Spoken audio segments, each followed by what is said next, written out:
खाने के लिए किसी के यहाँ सत्यनारायण भगवान की कथा करने जाते थे तो दोने में या कागज में प्रसाद ज़्यादा रख देते थे, जिससे प्रसाद घर में जाएगा तो 1 या 2 दिन आराम से उस प्रसाद से घर चल जाएगा। शिव तत्व का कल हमें याद आई, किसी ने चित्र दे भेजा तो हम उस चित्र को देख रहे थे तो हमने सबको कहा ये चित्र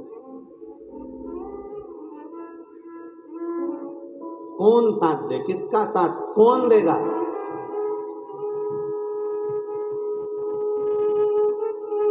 दुनिया में आए हो कभी किसी से मत डरना साहब।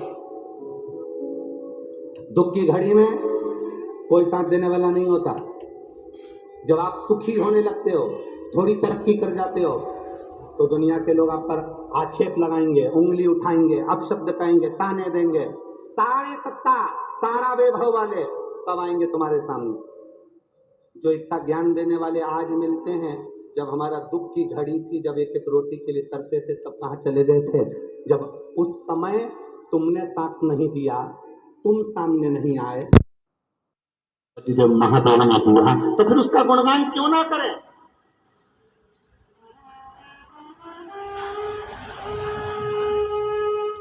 कोई जल्दी बनता है, कोई देर से बनता है।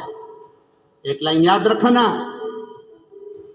आपके गाड़ियों के पीछे भी लिख लेना, कोई जल्दी बनता है, कोई देर से बनता है, और शंकर को जल चढ़ाने वाला एक दिन से जरूर बनता है, निश्चित है। कोई जल्दी बनेगा, कोई देर से बनेगा। फाइल मोटी होगी तो थोड़ा समय लग जाएगा, पर महादेव खुद अपना नाग छोड़ दें, महादेव अपनी गंगा की धार छोड़ दें, महादेव अपना त्रिशूल छोड़ दें, महादेव अपना डमरू छोड़ दें, पर शंकर के मंदिर में जल चढ़ाने वाले का महादेव कभी हाथ नहीं छोड़ते, ये निश्चित है। कोई जल्दी बनेगा, कोई बोलो बोलो जम के, कोई जल्दी है, तकलीफ है, कष्ट है जीवन में तकलीफ है, जाओ मेरे महादेव के पास में। किसी के सामने जाकर मत कहना कि साहब 5 लाख रुपए दे दो, 2 लाख दे दो, कर्जे में पड़ा हूं, थोड़ा सा सहयोग कर दो, थोड़ा सा धन दे दो। दुनिया में सबके पास जाओगे, सब आपको केवल राय देंगे और धन कोई नहीं देगा। सब कह देंगे थोड़ा काम करो ना, थोड़ी मेहनत करो, काहे तो इतना कर्जा कर लिया, कौन ने कहा था कि गाड़ी ले लो, कौन ने कह दिया मकान ले लो। दुनिया के लोग केवल ताने देंगे, और मेरे महादेव के पास जाकर बोलना, मेरा महादेव कभी तुमसे ही नहीं कहेगा कि तूने ऐसा क्यों करा। महादेव इतना कहेगा कि बच्चा था, छोटा बच्चा था, कीचड़ में गिर गया तो क्या माता पिता उसको धक्का मारकर निकाल देंगे? कर्जे में गिर गया, दुखी हो गया, कैंसर, लीवर, किडनी, तकलीफ, शरीर में रोग हो गया या कोई तकलीफ आ गई तो क्या मेरा महादेव धक्का मार कर निकाल देगा? नहीं। कीचड़ में गिरे हुए बच्चे को माता पिता अपने कलेजे से लगाते हैं और बाद में नहलाते हैं। पहले बच्चे को नहलाएंगे नहीं, क्योंकि रो रहा है, इतनी तकलीफ है बच्चे को, तो पहले नहलाएगा कि गले से लगाएगा? अरे बोलो तो जम के, छोटा सा बच्चा अगर गिर गया तो पहले उसको नहलाएगा नहीं, गले से लगाएगा। मेरा महादेव भी ऐसा ही है। कर्जे में पड़ गए, तकलीफ आ गई, दुख आ गया, बीमारी आ गई, रोग आ गया, कष्ट आ गया, तकलीफ पर तकलीफ आ रही है, मेरे महादेव को जल चढ़ाओगे तो महादेव पहले सबसे पहले अपने गले से लगाता है कि तू चिंता मत करना, मैं बैठा हूँ। गुरु जी ने कह दिया गेहूं का दाना चढ़ाओ, गुरु जी ने कह दिया काली मिर्च चढ़ाओ, उसका प्रयोग। और शिव महापुराण के बाहर से कुछ नहीं, सब पुराण में लिखा। तब तो ये पत्र आया, देखिए ये मेडिकल की फाइलें लगाई हैं, जरा फाइल पूरे हॉस्पिटल की फाइल लगा दी, जिस व्यक्ति ने भी लगा, पूरे हॉस्पिटल की पूरी लगा। एक पत्र लिखा उसने, 14 अगस्त 2021 को मेरे शरीर में लकवा लगा, पैरालिसिस आ गया, इस कारण 20 दिन तक आईसीयू में रहा, और बाबा मैं क्या वर्णन करूं। डॉक्टर ने कहा था कि आराम लगना थोड़ा समय लगेगा, कठिन है, पर बाबा टेलीविजन पर कथा सुनी, घर वालों के सहारे बाबा से विनती करता, बाबा जिस दिन तू ठीक करेगा तेरे मंदिर का द्वार जाऊंगा। बाबा ने करुणा करी, शरीर थोड़ा सा चलना प्रारंभ करा और मेरे परिवार वालों ने मेरा हाथ पकड़कर शंकर के मंदिर तक पहली बार मुझे लेकर गए। लकवे के शरीर में शिव के मंदिर गए। 20 दिन आईसीयू में पड़े रहे। वहां से आने के बाद पहली बार मेरे घर के लोग लकवे के शरीर में मंदिर लेकर गए। मैं बाबा का क्या वर्णन करूं गुरुदेव। बाबा ने ऐसी कृपा करी, जितना लकवा मुझे लगा था डॉक्टरों के हिसाब से खड़े होना मुश्किल था, पर मेरे बाबा ने मुझे 90% ठीक कर दिया। इसलिए मैं यहाँ कथा में प्रणाम करने आया। ठीक है बाबू, हला द्वाधारा महा।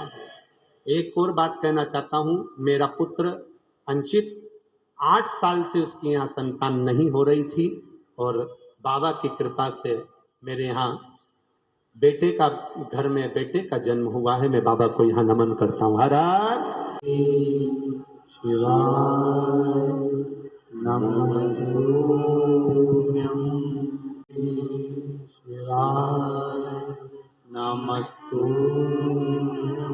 देवाधिदेव महादेव आज्ञा से देवता और राक्षसों ने मिलकर मंथन किया और उस मंथन में सबसे पहले जो निकली वो गौ माता निकली और गौ माता के बाद में जो निकला वो विष निकला।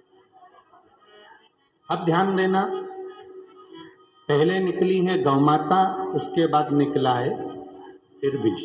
ठीक है, पहले गौ माता प्राप्त हुई, फिर विष निकला और गौ माता के बाद में जो विष प्राप्त हुआ, अर्थात उसके निकलने का कारण केवल एक था कि जब विष निकलेगा और वो विष निकलने के बाद उस विष को जो पिएगा उसका कंठ जलेगा,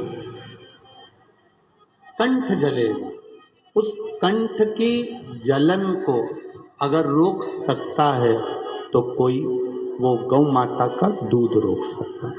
अब आप एक बात का स्मरण जरूर करना, कल आपको कथा में कहा था कि शंकर भगवान को देसी गाय का 1 चम्मच दूध चढ़ा दो, उसमें भी मेरा देवाधिदेव महादेव प्रसन्न हो जाए। 1 चम्मच दूध से भी मेरा देवाधिदेव महादेव प्रसन्न हो जाए। 1 चम्मच। आप जब दिल से, आप जब मन से, फिर वही बात आ गई कि दिल से आपने जो कहा वो तो कहते हैं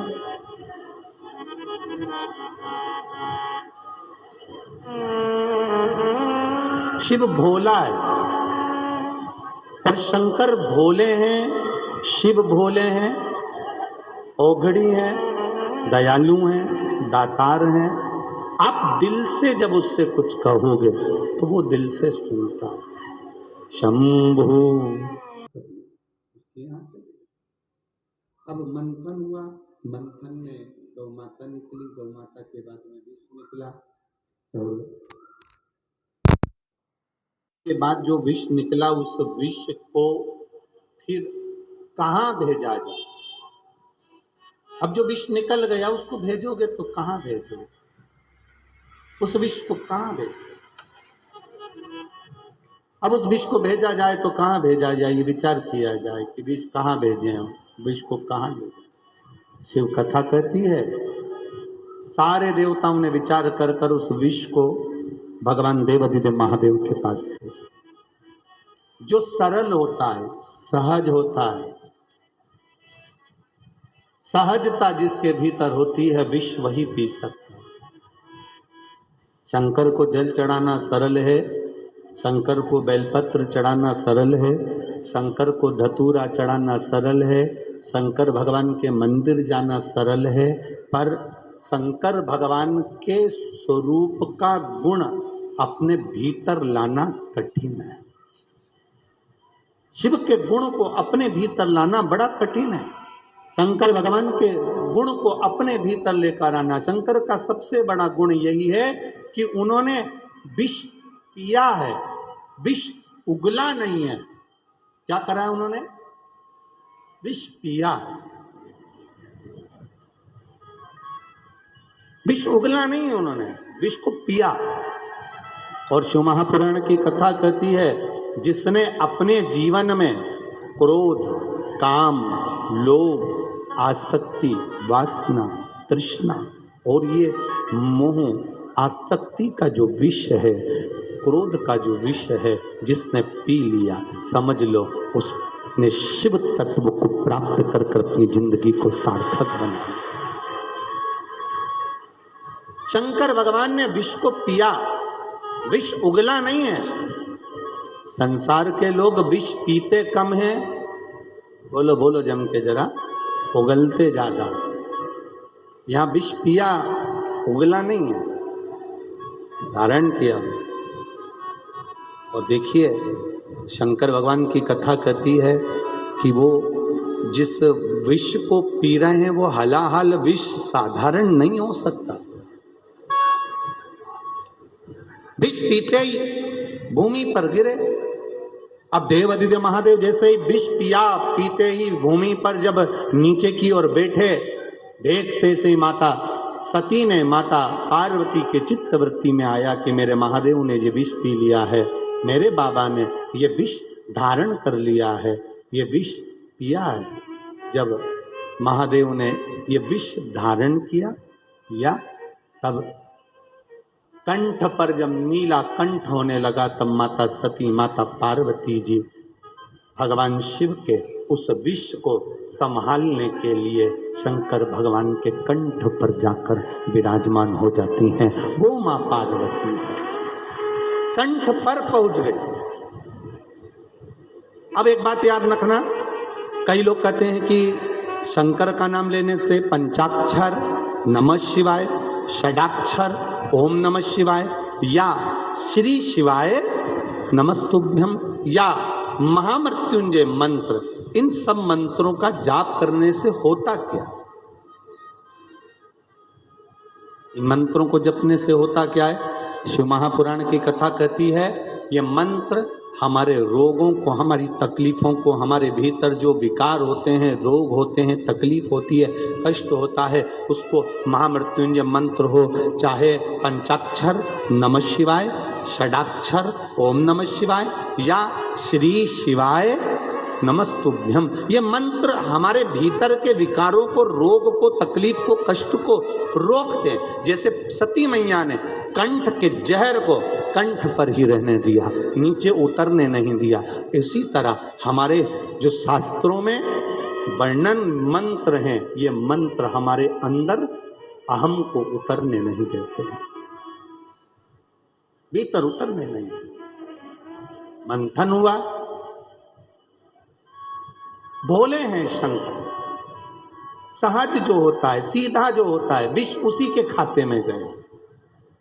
एक घर का बड़ा व्यक्ति होता है, घर का छोटा व्यक्ति होता है, घर में 2 बेटे हैं, 3 बेटे हैं, 4 बेटे हैं, 5 बेटे हैं, कोई कोई बिल्कुल भोला होगा, सीधा होगा, सरल होगा, और कोई कोई पूरे कार्य के प्रति जागरूक होगा। बाबा ने बनाई इस सृष्टि में, सबको बनाया।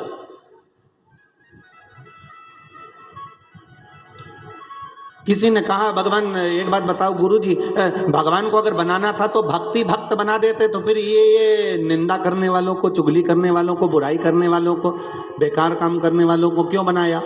तो महादेव से किसी ने पूछा हो, तो महादेव ने भी पार्वती जी से कह दिया, इनको बनाने का कारण केवल इतना है, अच्छे बनते हैं तो बुरे भी बनाना पड़ता है। कोई कोई रोटी एकदम गोल बन जाती है, तो कोई कोई रोटी आड़ी टेढ़ी, कितना भी तुम अच्छा बनाने वाले हो तो भी वो गड़बड़ हो जाती है। कोई कोई सब्जी अच्छी बन जाती है तो चटनी गड़बड़ हो जाती है। पूरी थाली में 10 तरह का पकवान है, सबका स्वाद अलग है। उसी तरह संपूर्ण विश्व में जितने मनुष्य रह रहे हैं, सब एक जैसे नहीं हो सकते, सबका स्वभाव अलग अलग हो जाता है। बस देवादिदेव महादेव की कथा कहती है कि सबको निभा कर चलना है, और देवादिदेव महादेव का भजन करते हुए बोल बम का नारा है, शिव की स्तुति करते। आप अपने नगर के जो ब्राह्मण जन हो, पंडित जन हो, विद्वत जन हो, भूदेव हो, उनसे भी अपने घर में बुलाकर आप 15 तारीख को अभिषेक सावन की शिवरात्रि का करवा सकते हैं। जो लोग नहीं बुलवा पाए वो बड़े आनंद के साथ में आप और हम सब रात्रि को 9 बजे शिवरात्रि के दिन बाबा का ऑनलाइन अभिषेक करेंगे बड़े भाव के साथ। पिछले वर्ष जिन जिन ने करा मेरे बाबा ने उनकी झोलियां खुशियों से भरी। अपने घर में थोड़ी सी मिट्टी लाकर उसका शिवलिंग का निर्माण करना थाली के अंदर, और जो पूजन का सामान यहाँ से बताया जा रहा है आस्था चैनल के माध्यम से, रोज प्रतिदिन ये पूजन का सामान कथा चालू होने के पहले और बाद में बताया जाएगा। 1 लोटा जल, गेहूं के 21 दाने जिससे वंश वृद्धि के लिए रहें, कमल गट्टे 5 क्योंकि कमल के फूल नहीं मिल पाते इसलिए कमल गट्टे बाबा देवाधिदेव महादेव को चढ़ाने के लिए, चावल साबुत दाने मतलब आखा दाना, चावल टूटा हुआ ना हो, 108 दाने चावल के, काली मिर्च 21, काली तिल 1 चुटकी, धतूरा 1, बेलपत्र 7, शमी के पत्र 7, गुलाब के फूल लाल मिल जाएं तो सबसे अच्छी बात है 7, ना मिले तो सफेद पुष्प भी चलेंगे कोई से। गोल सुपारी पूजन की सुपारी 3 क्योंकि 2 गोल सुपारी का गणेश जी गोरा जी बनेगा, 1 सुपारी का संकल्प, जनेऊ का जोड़ा 2, देसी घी का दीपक 2, 1 दिया अखंड चलेगा अभिषेक तक और 1 दिया आरती उतारने के लिए, फल 5, मिठाई प्रसाद जो तुम्हारे घर में हो, गुड़ हो शक्कर हो या जो आप बाबा को भोग लगाना चाहो आपकी मर्जी, इत्र, पीला चंदन कुछ मात्रा में, मौली कलेवा नाड़ा जो हाथ में बांधते हैं लच्छा वो, कपूर आरती के लिए, लौंग इलायची बाबा को तांबुल के लिए,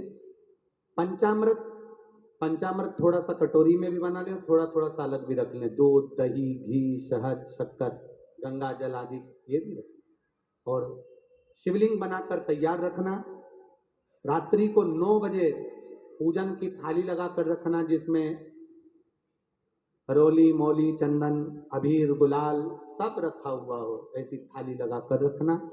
और बाबा की तैयारी कोई ब्राह्मण देव भूदेव विप्रजन ब्राह्मण जन अगर आपके परिचित में हो तो उनसे भी आप बुलाकर साथ में ऑनलाइन अभिषेक के साथ में आप कराइए भाव के साथ में। नहीं मिले ब्राह्मण तो आप खुद घर के, अब की बार रात्रि को 9 बजे इसलिए रखा क्योंकि पुरुष भी आ जाए, क्योंकि वो भी दिन भर दुकान पर बैठते हैं, नौकरी में रहते हैं।